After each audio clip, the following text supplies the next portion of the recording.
July August গণঅভ্যুত্থান, সুখ ও বিজয়ের বর্ষপূর্তি উপলক্ষে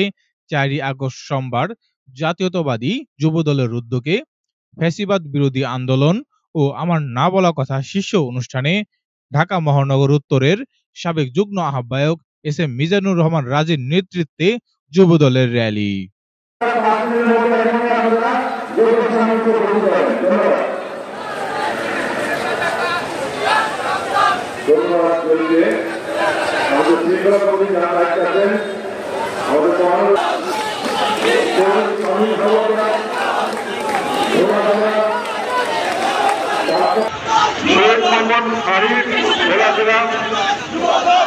পরিবারের পক্ষে